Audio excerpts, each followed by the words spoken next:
नमस्कार, कल की तैयारी में आपका स्वागत है। मैं हूं मनीष मेनुगिरी और अगले आधे घंटे में बात करूंगा कि भारतीय बाजारों में आज क्या हुआ और कल भारतीय बाजारों में क्या हो सकता है, कौन से ऐसे अहम ट्रिगर्स हैं जिस पर आपको नजर रखनी चाहिए, ताकि और आप दर्शकों के तमाम सवालों के जवाब भी हम देंगे हमारे जानकार। तो अगले आधे घंटे में क्या क्या होगा, किन मुद्दों पर खासतौर पर चर्चा होगी, इसके बारे में आपको फटाफट बताते हैं। जैसा कि मैंने बताया, दर्शकों के सवालों के जवाब होंगे। इसके अलावा आज देखिए 17,000 के नीचे लगातार दूसरे दिन बाजार बंद हुआ है, तो इस पर खासतौर पर बात करेंगे। ऐसे में क्या इस पर रणनीति आपकी होनी चाहिए, इस पर बात करेंगे। मंथली कल एक्सपायरी है, इनफैक्ट देखा जाए तो इस वित्त वर्ष की आखिरी एक्सपायरी होगी, तो इस पर खासतौर पर चर्चा करेंगे। इसके अलावा बाजार में कमाई का वीआईपी सेगमेंट यानी कि कुछ ऐसे शेयर आपको बताएंगे हमारे जानकार जिसमें कि निवेश के मौके हैं, क्योंकि हमने देखा है कि बाजार बीते 1-1.5 हफ्तों से देखिए लगातार एक रेंज में ही फंसा हुआ है। तो ऐसे कई से स्टॉक्स हैं जहां पे मौके देखे जा सकते हैं और ये जो मौके हैं आज हमारे जानकार बताएंगे। लेकिन इस शेयर में आप अपने इस शो में अपने सवाल भी भेज सकते हैं। सवाल भेजने का तरीका बेहद आसान है, आप जो है हमें व्हाट्सअप कर सकते हैं। व्हाट्सअप नंबर आपको स्क्रीन पे फ्लैश हो रहा है, 9136934056 पे अपने सवाल भेजिए। आप अपना सवाल, आप कौन से शेयर आपके पोर्टफोलियो में, कितनी क्वांटिटी में है, किस शहर से हैं, अपना नाम सब कुछ भेजिए। फिर इस शो में अपने जानकारों से उन तमाम सवालों के जवाब हम लेंगे। इसके अलावा आप सोशल मीडिया पे भी जुड़ सकते हैं। जमाना सोशल है, इसलिए आप ईटीन हाउस स्वदेश के पेज पे जाइए, ट्विटर पेज को फॉलो कीजिए, फेसबुक पे जाइए, वहाँ फॉलो कीजिए। फिर अपना सवाल लिखिए, KKT लिखना है, उसका स्पेस देकर आपको अपना सवाल भेज देना है। इसके अलावा यूट्यूब पे जब ये शो अपलोड होगा तो आप चाहें तो यूट्यूब पे भी जाके कल की तैयारी सेगमेंट में जाके आप वहाँ कमेंट बॉक्स में अपने सवाल भेज सकते हैं। वहाँ से भी हम आपके सवालों के जवाब लेंगे और दर्शकों से जानने की कोशिश करेंगे, खासतौर पर जानकारों से जानने की कोशिश करेंगे कि शेयरों में क्या उनकी राय है और आपको क्या करनी चाहिए। और आज के जो दो हमारे खास मेहमान जुड़ चुके हैं, अविनाश गुरक्षर जुड़ चुके हैं, इसके अलावा निखिलेश पावसकर जुड़ चुके हैं। इन दोनों से जानने की कोशिश करेंगे कि आज बाजार में क्या होना चाहिए और इन तमाम शेयरों पे अब इनकी क्या राय है। लेकिन देखते हैं आज बाजार में हुआ क्या। हमने देखा कल मंथली एक्सपायरी है, चूंकि थर्सडे को मार्केट बंद है तो एक्सपायरी एक दिन पहले होगी, यानी कि कल बुधवार के सत्र में होगी। उससे पहले कल देखिए आज के ट्रेड में बाजार में काफी ज्यादा उतार चढ़ाव देखने को मिला। निफ्टी ने जो है 16,913 का निचला स्तर बनाया, जबकि 17,061 का ऊपरी स्तर बनाया। लेकिन आज फिर से ये 17,000 के नीचे बंद हुआ है। कल भी हमने देखा था कि 17,000 के नीचे ही निफ्टी बंद हुआ था। आज जो है 16,991 के आसपास 16,951 पे जो है निफ्टी की क्लोजिंग हुई है। बैंक निफ्टी की बात की है, लेकिन आज देखिए दिलचस्प बात है, बैंक निफ्टी में मजबूती देखने को मिली। कल जबकि बैंक निफ्टी बहुत परफॉर्म नहीं कर रहा था, आज बैंक निफ्टी में मजबूती देखने को मिली, 39,500 के ऊपर बंद होने में कामयाब हुआ। आज का हाई जो 39,645 के आसपास का है, तो कम बेश कहिए कि हाई से बहुत ज़्यादा नीचे नहीं आया है। इनफैक्ट कल का जो निचला स्तर था उसके मुकाबले आज का जो निचला स्तर है वो उससे ऊपर था। तो कहीं ना कहीं बैंक निफ्टी मजबूती दिखाने की कोशिश कर रहा है। अगर निफ्टी के गिने स्टॉक्स की बात करें, IndusInd bank, UPL, doctor Reddy's, ICICI bank जैसे स्टॉक्स थे जहाँ मजबूती थी। अगर गिनने वाले शेयर की बात करें तो अदानी इंटरप्राइजेज जैसे स्टॉक्स थे जो निफ्टी में टॉप लूजर बनते हुए देखे। Adani Enterprises, Adani Port, Tech Mahindra, Hero MotoCorp जैसे स्टॉक्स थे जहाँ दबाव देखने को मिला।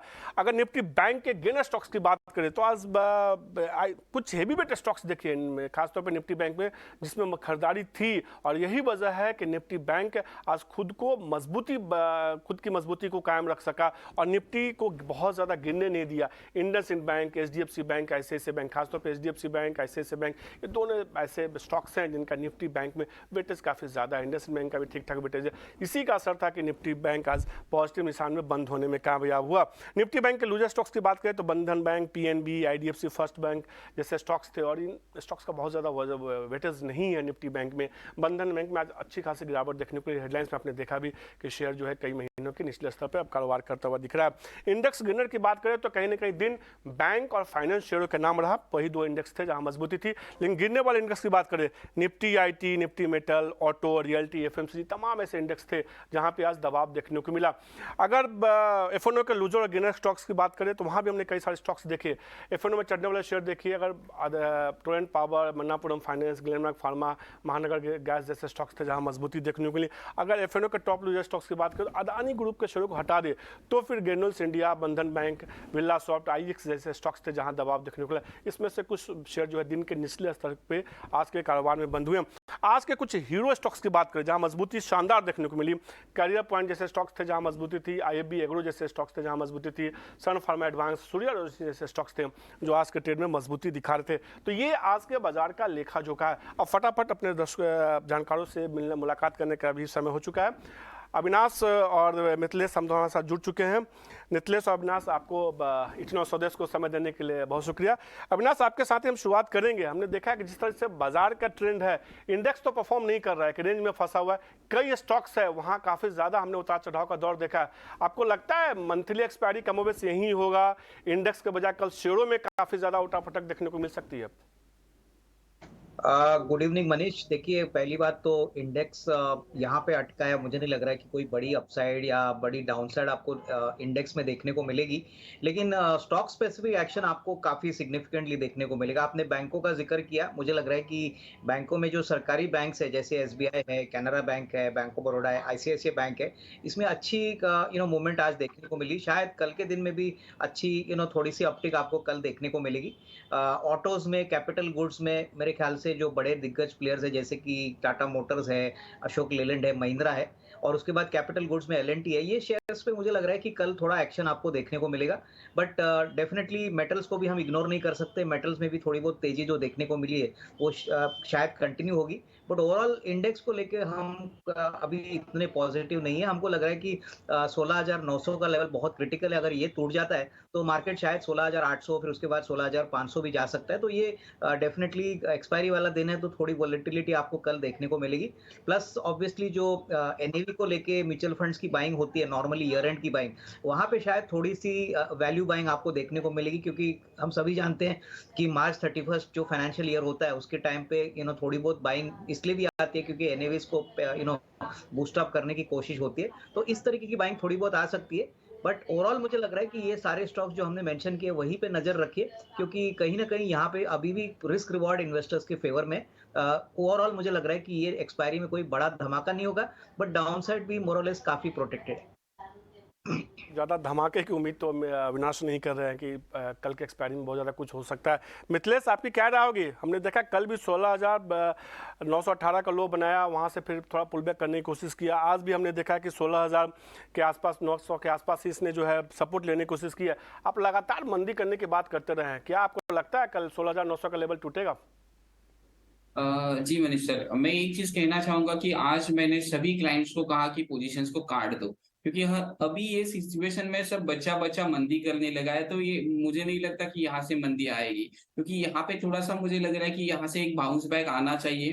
तो ओवरऑल व्यू जो है मार्केट के ऊपर डेफिनेटली निगेटिव, और मेरे टारगेट्स काफी बड़े हैं नीचे लेवल के आसपास। लेकिन यहाँ पे मुझे लग रहा है कि डेड कैट बाउंस या फिर रिलीफ रैली आना चाहिए, क्योंकि सब एक्सपर्ट, सब सब लोग अभी अब मंदा खेलना चाहते हैं। यहाँ पे तो मुझे लग रहा है कि मार्केट यहाँ से सरप्राइज कर सकता है।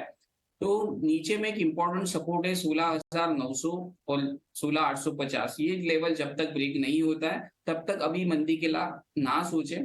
ऊपर में अगर हम लोग बात करेंगे, कल मार्केट अगर फ्लैट ओपन होता है 16,980 से लेके 17,000, इस रेंज में टाइम बिता के 17,000 को ब्रेकआउट कर देता है, तो ऊपर में हम लोग 100 से लेके 125 पॉइंट का एक रैली देखने को मिल सकता है। लेकिन फिर से मैं रिपीट कहूंगा कि मेरा जो व्यू है वो सेल ऑन राइज का व्यू है। छोटा मोटा इंट्राडे पोजीशन से आप क्या कर सकते हो, बाइंग कर सकते हो। निफ्टी के मुकाबले मुझे बैंक निफ्टी में थोड़ा सा कंफर्ट ज्यादा लग रहा है। 39,500 से लेके 39,600 एक इंपॉर्टेंट लेवल है। इस रेंज को अगर कल मार्केट फ्लैट ओपन करके ब्रेकआउट दे देता है तो 200 से लेके 250 पॉइंट का एक अपसाइड मूवमेंट हम लोग एक्सपेक्ट कर सकते हैं। स्ट्रिक्टली स्टॉप लॉस हमें मेंटेन करना पड़ेगा 39,400 का। किस कारण से बाजार में अगले 2-3 दिन में अगर सस्टेन नहीं होता है ऊपरी लेवल के आसपास, तो अप्रैल में हम लोग 16,200 से लेके 15,900 ये टारगेट की भी देख सकते हैं। तो कॉशियस रहना है, ओवर एक्साइटेड में ज्यादा बाइंग नहीं करनी। पर मिथिलेश, ओवर एक्साइटेड में ज़्यादा खरीदारी नहीं कीजिए। उनको लगता है कि निफ्टी के मुकाबले बैंक निफ्टी में ज़्यादा मजबूती देखने को मिल रही है और उस पर उन्होंने दाव लगाने की बात की। लेकिन फटाफट अब सवाल जवाब का सिलसिला शुरू करते हैं। अविनाश, आप आज आए हैं तो कई सारे सवाल हैं, कई सारे दर्शकों ने इनफैक्ट सवाल भेजे। शुरुआत प्रभाकर के साथ करते हैं। मुंबई से उन्होंने सवाल भेजा, यूपीएल के बारे में जानना चाहते हैं। उनके पोर्टफोलियो में 800 शेयर है और करीब 808 रुपये के भाव पर उन्होंने शेयर खरीदा। हालांकि उनको अच्छा खासा भी नुकसान हो रहा है। क्या राय होगी यूपीएल पे, अविनाश आपकी? मनीष, मुझे लग रहा है कि देखिए यूपीएल एक बहुत बड़ा एग्रोकेमिकल प्लेयर है जो नॉट ओनली इंडिया लेकिन लैटिन अमेरिका, यूरोप में काम करता है। और नतीजे हम अगर दिसंबर तिमाही तक देखें तो कंपनी ने नतीजे ठीक ठाक डिक्लेयर किए हैं। मैं समझता हूँ कि ये साल तो डेफिनेटली FY23 तो ऑलरेडी खत्म हो चुका है, तो इसमें अच्छी खासी ग्रोथ ऑलरेडी आ चुकी है। आने वाले साल के लिए एक थोड़ा सा चिंता का विषय है कि अगर इस बार मानसून बराबर ठीक ठाक नहीं होता है और ऊपर से El Niño factor play out होता है, तो हो सकता है कि थोड़ी बहुत कमजोरी मार्जिन्स में आपको देखने को मिले। लेकिन अगर नजरिया 12 से 15 महीने का है, तो मुझे लग रहा है कि इनको चिंता करने की बिल्कुल जरूरत नहीं है। यहाँ पे वो होल्ड कर सकते हैं। थोड़ा सा टाइम फ्रेम लंबा रखिए, क्योंकि देखिए ये स्टॉक्स में हमने देखा है कि जैसे ही मानसून का कोई पॉजिटिव इंपैक्ट देखने को मिलता है, तो शेयर में अच्छी अपसाइड की पॉसिबिलिटी दिखने दिखने लगेगी। तो डेफिनेटली यहाँ पे 12 से 15 महीने लग के यहाँ पे होल्ड करने की राय। ये आपके लिए सलाह यही है कि 6 महीने का जो आपका नजरिया है उसको जो है 12 से 15 महीने के नजरिए में बदलिए, शेयर को होल्ड कीजिए, आपको आगे आने वाले दिनों में मुनाफा देखने को मिलेगा इस शेयर में। अंकित सोनी जी ने राजस्थान सवाल भेजा, अदानी टोटल के बारे में जानना चाहते हैं। उनके पास 466 शेयर है, 3750 रुपये के भाव पे। अभी तो उनको काफ़ी ज़्यादा नुकसान हो रहा होगा, शेयर काफ़ी नीचे आ चुका है। क्या राय होगी अदानी टोटल पर मिथिलेश?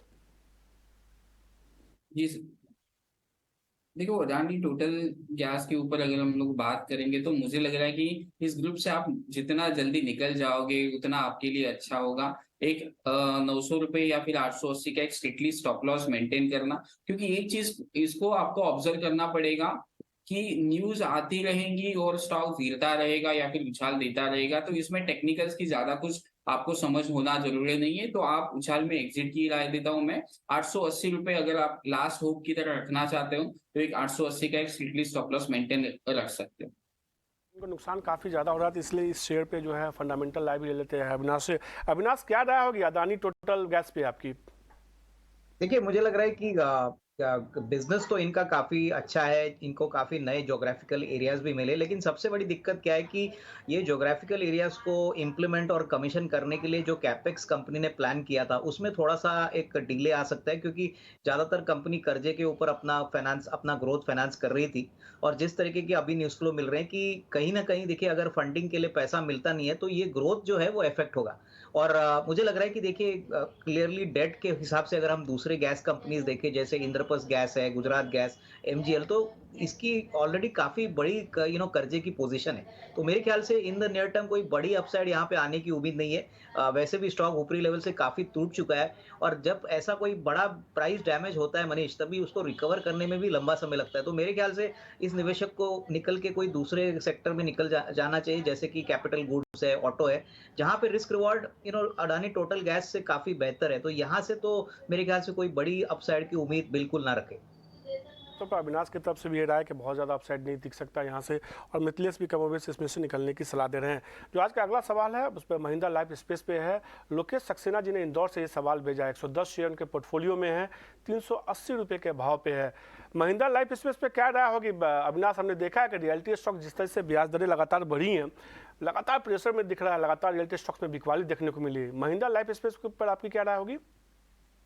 देखिए, मुझे लग रहा है कि शॉर्ट टर्म में थोड़ी बहुत मुनाफा वसूली तो आपको रियल एस्टेट के स्टॉक्स में जरूर देखने को मिली है, क्योंकि जैसे इंटरेस्ट रेट्स बढ़ेंगे, अभी रिसेंटली अभी जो लेटेस्ट आरबीआई पॉलिसी भी आएगी, वहां पे अंदाजा है कि और शायद 25 बेसिस पॉइंट का हाइक आ जाएगा। तो जब भी इंटरेस्ट रेट्स बढ़ते हैं, तभी थोड़ा सा तो डैमेज रियल एस्टेट बाइंग को होता है, क्योंकि आपके ईएमआईज बढ़ जाते हैं।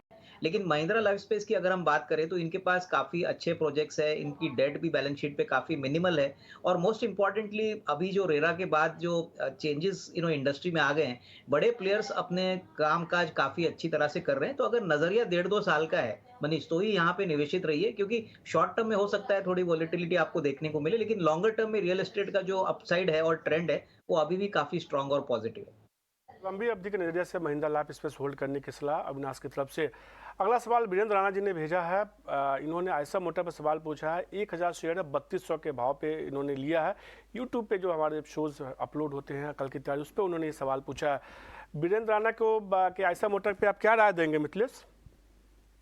देखो, आइशर मोटर अभी मेक और ब्रेक लेवल के आसपास खड़ा है, जहां से उसने ब्रेकआउट दिया था जून 2022 के आसपास, तो उसी लेवल को रिटेस्ट करने आया है। तो एक चीज मैं यहाँ पे कहना चाहूंगा, आपका पोजीशन आप यहाँ पे होल्ड कर सकते हो। नीचे में स्टॉप लॉस दूंगा 2700 ₹50 का स्टॉप लॉस होगा। अगर किस कारण से आपको ये 2780 के आसपास मिलता है, तो थोड़ा-सा क्वांटिटी 30 पॉइंट के स्टॉप लॉस के साथ आप इसमें क्या कर सकते हो, ऐड कर सकते हो।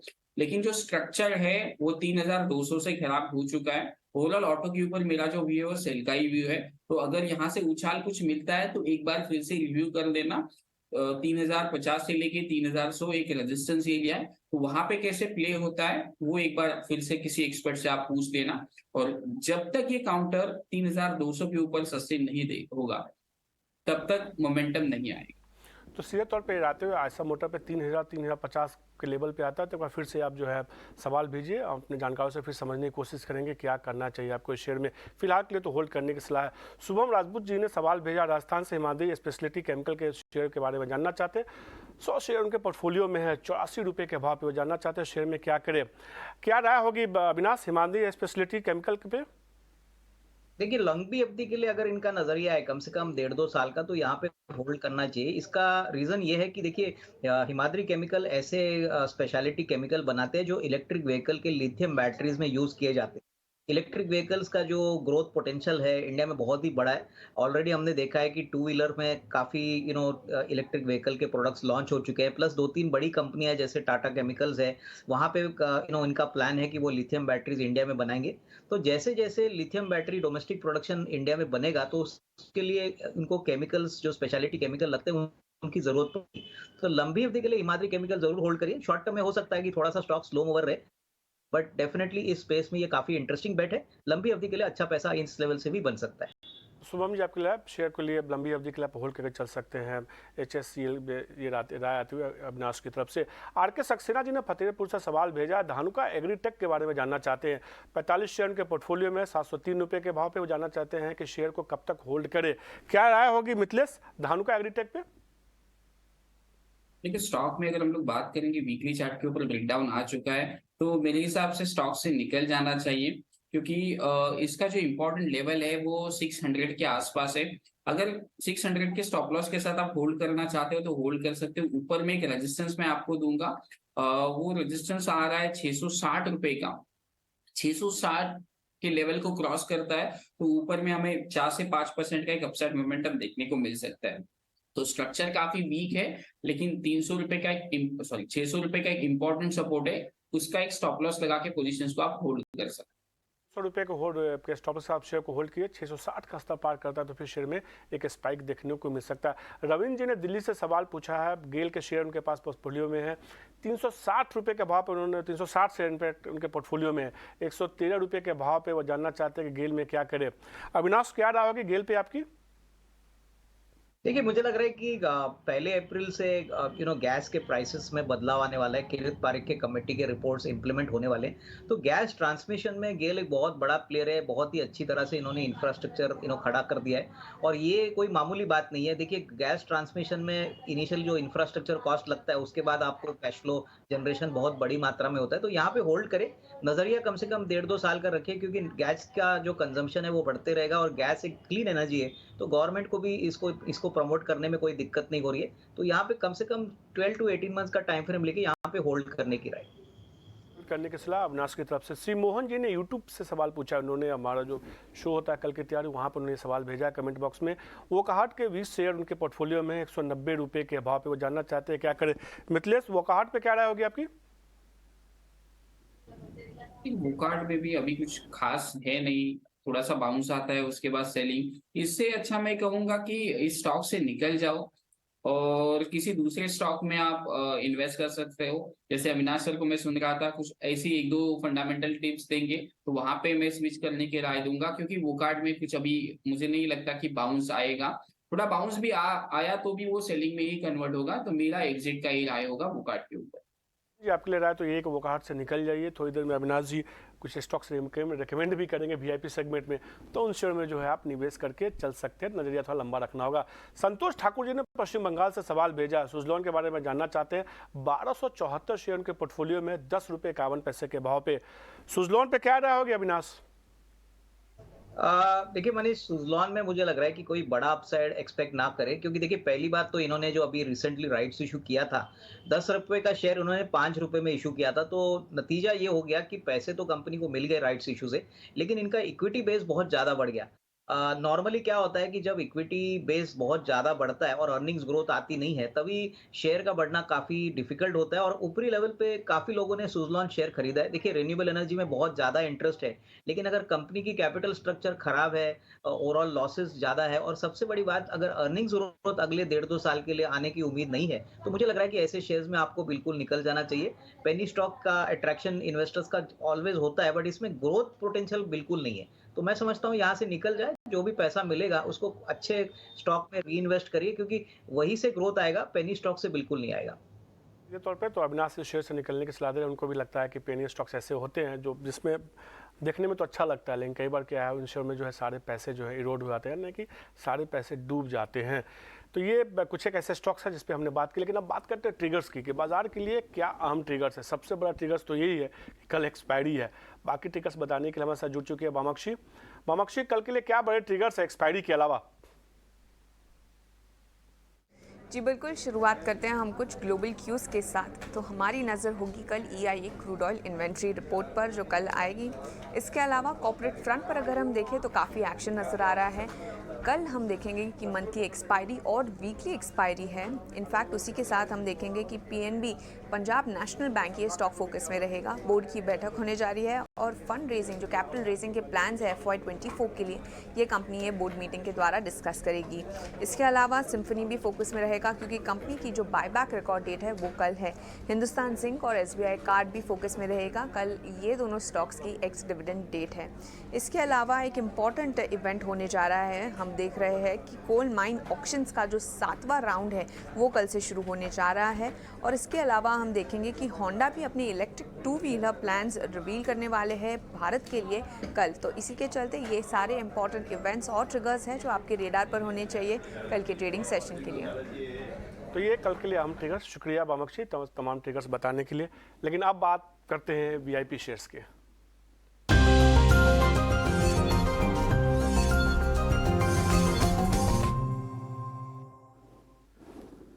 अविनाश जी, निवेश के लिए VIP शेयर्स कौन से होंगे आपकी तरफ से?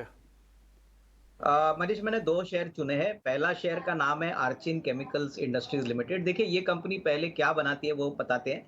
कंपनी बेसिकली ब्रोमाइन बनाती है और इंडस्ट्रियल केमिकल, मरीन केमिकल्स बनाती है। कंपनी इस सेक्टर में मार्केट लीडर है और इंडिया में बहुत कम ऐसी कंपनीज है जो लिस्टेड है जो ब्रोमाइन बनाती है। ब्रोमाइन एक बहुत एक्सप्लोसिव केमिकल है और इसके काफ़ी अच्छे यूजेस होते हैं फार्मा में, एग्रो में।